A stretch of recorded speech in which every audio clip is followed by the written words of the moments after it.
Hello friends, आज आपण 14 डिसेंबर 2025 रोजी रेल्वे ग्रुप डी चा पेपर झालेला आहे। त्या पेपरमध्ये आपल्याला जे विद्यार्थ्यांनी सामान्य विज्ञानावरती आलेले जे क्वेश्चन आहे ते क्वेश्चन आपल्याला पाठवलेले आहे। आपण त्यावरती आज हा व्हिडिओ बनवत आहोत। ठीक आहे, चला तर मग आता ते क्वेश्चन जे आहे ते आपण बघूया। ठीक आहे, त्यामध्ये बघा पहिला क्वेश्चन आहे सिलिका कशामध्ये विरघळतो।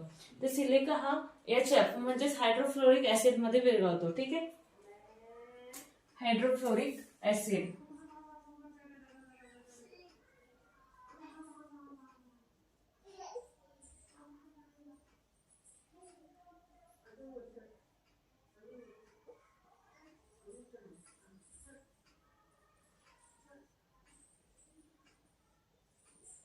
हायड्रोफ्लोरिक ऍसिड मध्ये तो विरघळत असतो। ठीक आहे, त्यानंतर क्वेश्चन नंबर 2 बघा, Mn ऑक्साईडच्या आम्लात वाढीचा योग्य क्रम कोणता। म्हणजेच मॅग्नेशियम ऑक्साईडच्या आम्लाच्या वाढीचा योग्य क्रम कोणता आहे। तर बघा तो क्रम असा आहे की MnO। ठीक आहे, मॅग्नेशियम ऑक्साईड MnO, त्यानंतर पुढे जर बघितलं तर Mn3O4। ठीक आहे,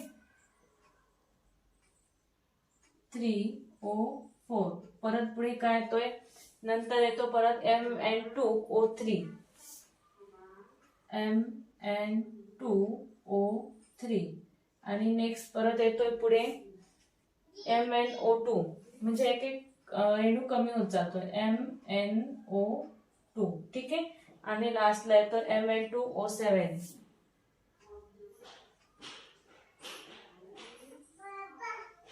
ठीक आहे, अशा पद्धतीने हा त्याचा योग्य क्रम आहे। ठीक आहे, त्यानंतर पुढे बघा 3 नंबरचा, स्नायुऊती किती प्रकारच्या असतात।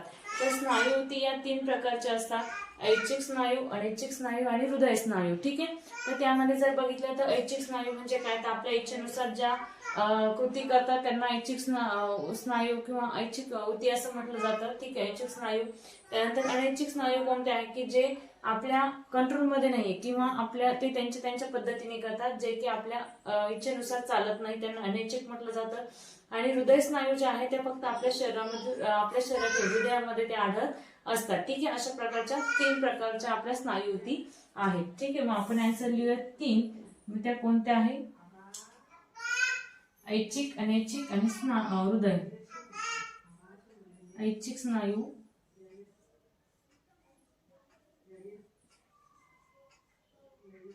अनैच्छिक स्नायू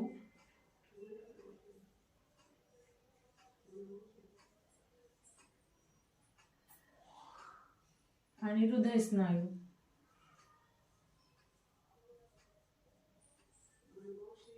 ठीक आहे, अशा पद्धतीने। त्यानंतर पुढे बघा क्वेश्चन नंबर 4, वाळवंटी वनस्पतींच्या बाह्य त्वचेमध्ये एक जाड थर असतो। ठीक आहे, मग तो जाड थर जो आहे त्या जाड थराचं नाव काय आहे किंवा त्याला काय म्हटलं जातं, तर त्याला क्युटिन असं म्हटलं जातं। ठीक आहे, मग हा क्युटिन जो आहे तो कशा पद्धतीचा असतो, तर क्युटिन हा मेणासारखा थर असतो। जसं की मेण आपलं असतं त्या मेणासारखा तो स्तर असतो आणि तो स्तर जाड अशा कारणासाठी असतो शरीरावरती किंवा त्वचेवरती। त्याचं कारण असं असतं की वाळवंटामध्ये बाष्पोत्सर्जन जास्त प्रमाणामध्ये होत असतं, मग ते बाष्पोत्सर्जन कमी करण्यासाठी तो थर प्राण्यांच्या आणि वनस्पतींच्या शरीरावरती असतो। ठीक आहे, मग आपण इथे लिहूया क्युटिन। ठीक आहे, मग एक्सप्लेनेशन काय देता येईल तर तो मेणासारखा थर असतो, तो थर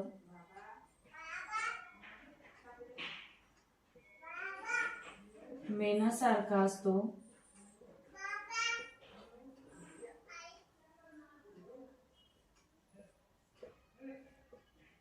बाष्पोत्सर्जन कमी होण्यासाठी, बाष्पोत्सर्जन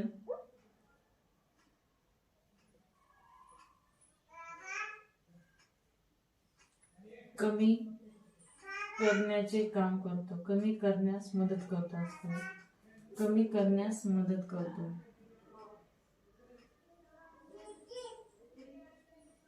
ठीक आहे, अशा पद्धतीने। त्यानंतर क्वेश्चन नंबर 5 बघा, कोणत्या धातूचा उपयोग धात भरणामध्ये केला जातो। तर कोणत्या धातूंचा उपयोग धात भरणामध्ये केला जातो, तर चांदी आणि कथील या धातूंचा धात भरणामध्ये उपयोग केला जातो। परंतु बऱ्याचदा काय होतं, चांदी, कथील, जस्त आणि तांबे या 3ही धातूंचं मिश्रण एकत्र करून धात भरणा केलं जातं। ठीक आहे, म्हणून आपण इथे चांदी आणि कथील लिहूया। चांदी आणि कथ्थे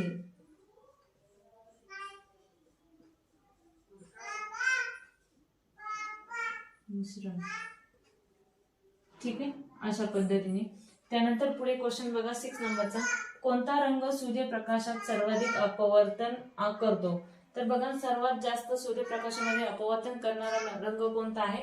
तर तो आहे जांभळा. मग त्याचं कारण काय? तर जांभळ्या रंगाची तरंगलांबी जी आहे ती काय असते? सर्वात कमी असते. त्यामुळे त्यामुळे त्याच्यामधनं प्रकाशाचं अपवर्तन हे जास्त प्रमाणामध्ये होत असतं, ठीक आहे.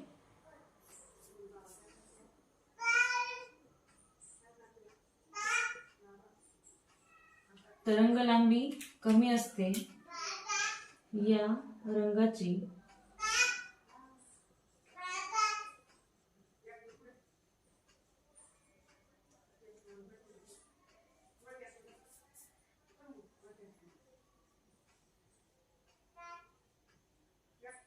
तरंगलांबी कमी असते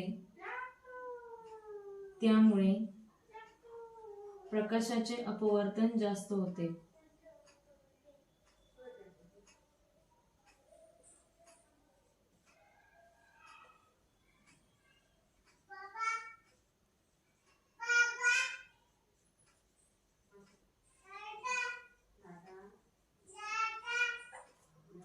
जास्त होते, ठीक आहे. त्यानंतर क्वेश्चन नंबर 7 बघा, रक्तातील कोणती पेशी शरीराला जखमा भरून काढते? तर रक्तातील प्लेटलेट्स ही जी पेशी आहे ती शरीरातील जखमा भरून काढते. मग याचं कारण काय? तर ती काय करत असते? प्लेटलेट्स ही जखम झाल्यानंतर रक्त गोठण्याचं कार्य करत असते, ठीक आहे. म्हणून मग ती शरीरातील रक्तपेशी जी जखमा भरून काढत असते. प्लेटलेट्स,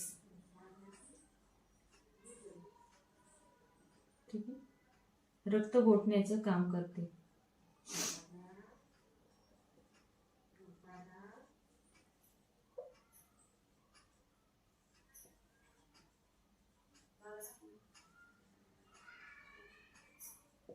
त्यानंतर पुढे बघा क्वेश्चन नंबर 8, कोणत्या धातूचा वापर थर्मामीटर मध्ये केला जातो? तर कोणत्या धातूचा वापर थर्मामीटर मध्ये केला जातो?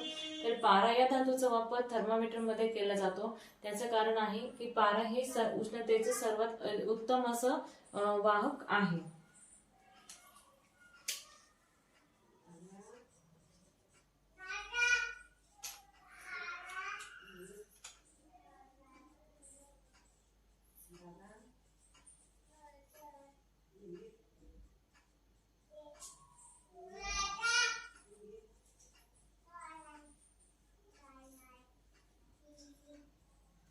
सर्वाधिक उष्णतेचे वाहक पारा हे आहे, ठीक आहे.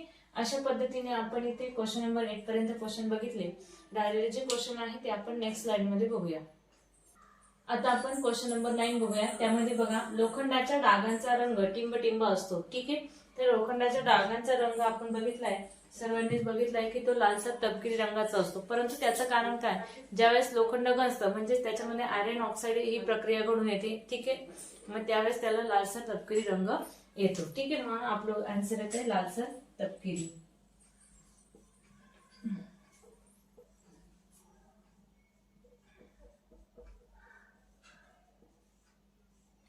आपण इथे लिहू शकतो की लोखंडाचा गंज चढल्यावर आयर्न ऑक्साईड तयार होते.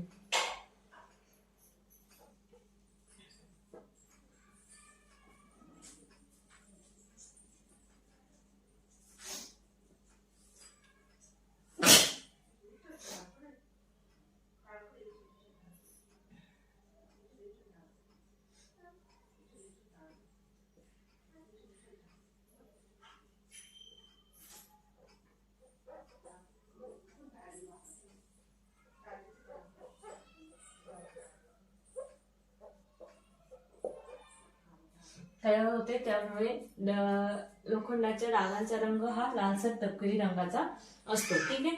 त्यानंतर पुढे बघा क्वेश्चन नंबर 10, टिंबटिंबामध्ये बहिर्वक्र आरसा वापरला जात नाही. आता बहिर्वक्र आरसा कशामध्ये वापरला जात नाही? तर रिअर व्ह्यू मिरर मध्ये बहिर्वक्र आरसा वापरला जात नाही. आणि आपला बहिर्वक्र आरसा मग कुठे वापरला जातो? तर हा कॅनव्हॅक्स मध्ये म्हणजेच उत्तर जो की वाहनांमध्ये वापरला जातो. वाहनांना जो आरसा लावलेला असतो तो आरसा म्हणजेच बहिर्वक्र आरसा वापरलेला असतो, ठीक आहे. त्याला उत्तर दर्पण आरसा असं म्हणतात. मग याचा आपला रिअर व्ह्यू मिरर.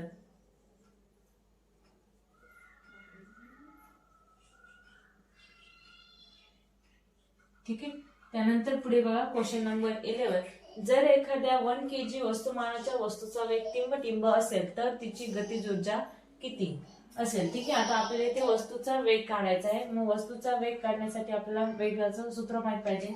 त्यानुसार जर टाकलं तर मग आपला वस्तूचा वेग येतोय 1.4 मीटर पर सेकंड. ठीक आहे. 1.4 मीटर पर सेकंड. त्यानंतर पुढे बघा क्वेश्चन नंबर 12. मॅग्नेशियमच्या 144 ग्रॅम मध्ये टिंब ग्रॅम अणू असतात. ठीक आहे. तर मॅग्नेशियमच्या 144 ग्रॅम अणूमध्ये एकूण 6 ग्रॅम अणू असतात. ठीक आहे. 6 ग्रॅम अणू असतात. त्यानंतर पुढे बघा क्वेश्चन नंबर 13. एखाद्या घटकांची आयनन ऊर्जा टिंबवर निर्भर असते. ठीक आहे. तर एखाद्या घटकाची आयनन ऊर्जा ही त्याच्या केंद्रीय प्रभारावरती निर्भर असते. केंद्रीय प्रभार हे त्याचा आन्सर येते. त्यानंतर पुढे बघा क्वेश्चन नंबर 14. मेंदू कोणत्या तंत्राद्वारे शरीराचे नियंत्रण करतो. तर मेंदू हा मज्जासंस्था या तंत्राद्वारे तो काय करतो असतो, शरीराचं पूर्ण नियंत्रण करत असतो. मज्जासंस्था.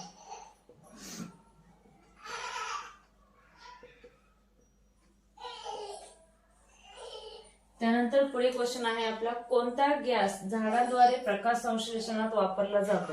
मग झाडांद्वारे प्रकाश संश्लेषणात वापरला जाणारा कोणता गॅस आहे, जो की सर्वांना माहित आहे. झाडे कोणता गॅस घेतात आणि दिवसभरामध्ये कार्बन डायऑक्साईड आत घेतात आणि ऑक्सिजन बाहेर सोडतात. रात्रीच्या वेळेस ऑक्सिजन हा आत घेतात आणि कार्बन डायऑक्साईड हे बाहेर सोडतात. म्हणजेच काय, तर ते प्रकाश संश्लेषणादरम्यान ते कार्बन डायऑक्साईड हा वायू काय करत असतात, तर ते वापरत असतात.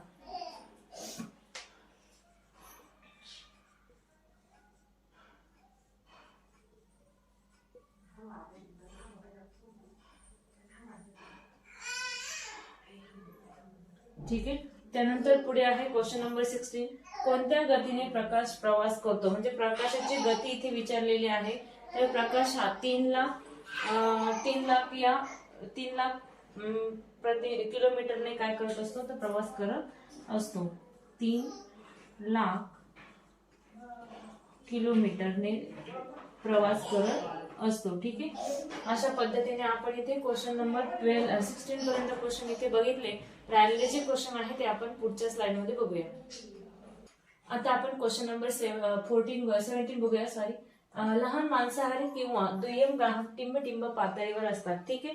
तर लहान मांसाहारी दुय्यम ग्राहक हे कोणत्या पातळीवर असतात, तर द्वितीय भक्षक शाकाहारी प्राणी खाणारे आणि लहान मांसाहारी प्राणी खाणारे हे तिसऱ्या पोषण पातळीवरती येतात. म्हणून मग आपला आन्सर येत आहे तृतीय पोषण पातळी किंवा तृतीय पोषण. ठीक आहे.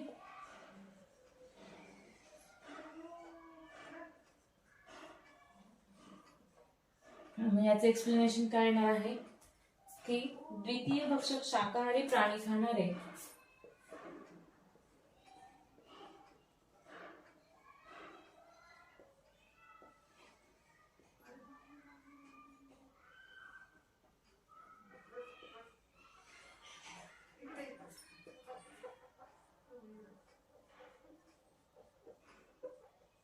द्वितीय भक्षक शाकाहारी प्राणी खाणारे आणि लहान मांसाहारी प्राणी हे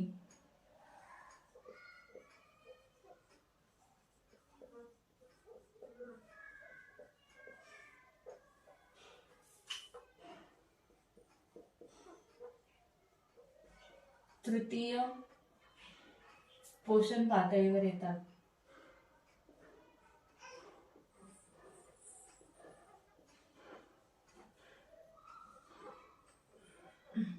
ठीक आहे. अशा पद्धतीने. त्यानंतर पुढे क्वेश्चन नंबर 18 बघा. कार्य करण्याच्या गतीला टिंब असे म्हणतात. तर कार्य करण्याच्या गतीला शक्ती असे म्हणतात. ठीक आहे. त्यानंतर पुढचा क्वेश्चन बघा 19 नंबरचा. मानवी शरीरात उपस्थित कोणत्या पेशीला केंद्रक नसते. तर मानवी शरीरामध्ये उपस्थित लाल पेशींना केंद्रक नसते, ज्याला की अँथ्रोसाइड असं म्हटलं जातं. ठीक आहे. लाल पेशी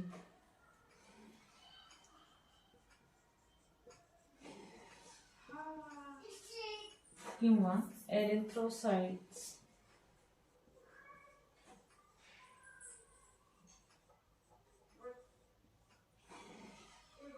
एरिथ्रोसाइट्स म्हटलं जातं. ठीक आहे. त्यानंतर पुढे बघा क्वेश्चन नंबर 20. समजातीय श्रेणीतील घटक टिंबटिंबने भिन्न असतात. तर समजातीय श्रेणी ज्या आहे ते समजातीय श्रेणी म्हणजे सेंद्रिय संयुगाचे गट असतात आणि त्यांचे रासायनिक गुणधर्म समान असतात आणि दोन सलग सदस्यांमध्ये CH2 चा फरक असतो. ठीक आहे. म्हणून आपलं आन्सर काय येत आहे CH2. मग आपण इथे एक्सप्लेनेशन देऊन टाकूया की समजातीय श्रेणी म्हणजे सेंद्रिय संयुगाचे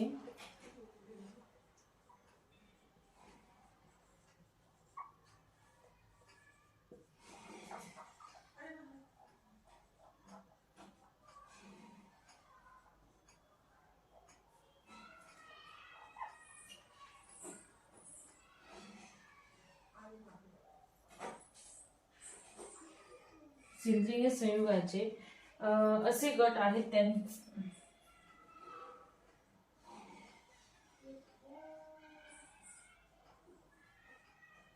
ज्याचे असे गट आहेत ज्याचे रासायनिक गुणधर्म समान असतात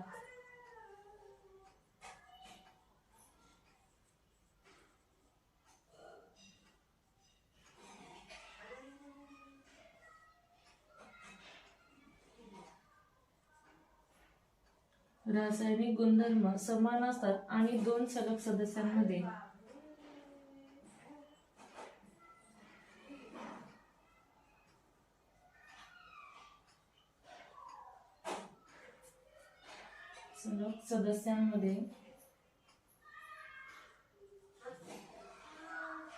CH2 बरोबर ना. CH2 एककाचा फरक असतो.